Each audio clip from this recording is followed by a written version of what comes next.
న్యాయం గెలిచిందని వాళ్ళు చెబుతున్న పరిస్థితి. దీనికి సంబంధించి ఒక వార్తను ప్రధానంగా సాక్షి పేపర్ ఇచ్చింది. ఇంకోటి, హామీలు ఇచ్చాం కానీ ఖజానా ఖాళీ అయింది అని చంద్రబాబు నాయుడు గారు చెబుతున్నారు. ఏం చేయాలి మరి? హామీలు ఇచ్చేటప్పుడు మీకు తెలియదా ఖజానా ఖాళీగా ఉందా నిండుగుందా అని? 45 సంవత్సరాల రాజకీయ జీవితం, 45 సంవత్సరాల అనుభవం, దాంట్లో 14 సంవత్సరాలు ముఖ్యమంత్రి చేసిన, ఒక 14-15 సంవత్సరాలు అపోజిషన్ లీడర్ చేసినా నాకంటే మించినోడు లేడు అని చెప్పి చంద్రబాబు నాయుడు గారు చెప్పిండు. మరి హామీలు ఇచ్చే రోజు, మీరు మాటలు చెప్పే రోజు, ప్రజలకి మభ్యపెట్టే రోజు మీకు తెలియదా ఖజానా ఖాళీ ఉందా నిండుగుందా అనేది? ఇవాళ సీట్ ఎక్కాక హామీలు ఇచ్చిన కానీ ఖాళీ అయింది అని చెప్తుండు. అని ఏం చెప్తుండు? శ్రీశైలం మడకశిర పర్యటనలో సీఎం చంద్రబాబు చెప్పిండట, రాష్ట్ర ఆర్థిక పరిస్థితిని ప్రజలు అర్థం చేసుకోవాలట. ఏం చేయాలి? అర్థం చేసుకొని ఏం అర్థం చేసుకోవాలా? రాష్ట్ర ఆర్థిక పరిస్థితిని ప్రజలు అర్థం చేసుకోవాలన్నాడు. ప్రజలు ఏం అర్థం చేసుకుంటారో పక్కన పెడితే, 45 సంవత్సరాల రాజకీయ అనుభవం ఉండి ప్రభుత్వాన్ని నడిపిన వ్యక్తిగా మీరు ఏం అర్థం చేసుకొని హామీలు ఇచ్చారు అనేది ఇలా 5 కోట్ల మంది ఆంధ్రప్రదేశ్లో ఉన్న ప్రజలు అడుగుతున్నారు. ప్రజలు ఏం అర్థం చేసుకుంటారో ప్రజలు నిర్ణయించుకుంటారో మళ్ళీ ఓట్లు వచ్చినప్పుడు. కానీ మీరు ఏం అర్థం చేసుకొని ఏమి అర్థమైందని ఈ హామీలు ఇచ్చారు, మోసం చేశారు ప్రజలు అనేది ఇవాళ ప్రజలు ముక్కు సూటిగా అడుగుతున్నారు.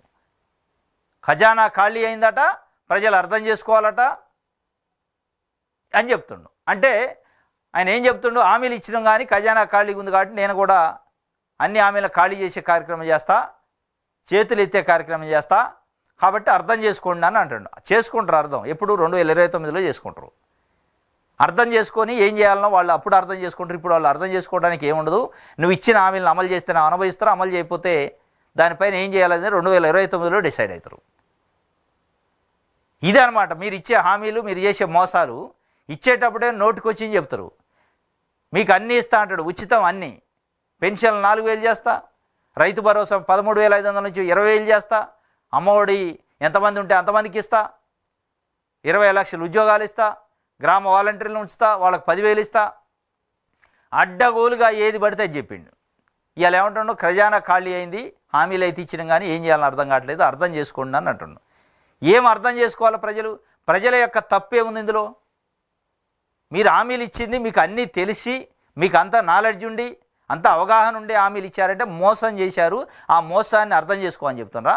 నేను మిమ్మల్ని మోసం చేసి కుర్చీలో కూర్చున్నా, నన్ను అర్థం చేసుకోండి, నా మోసాన్ని క్షమించండి అని అడుగుతున్నారా?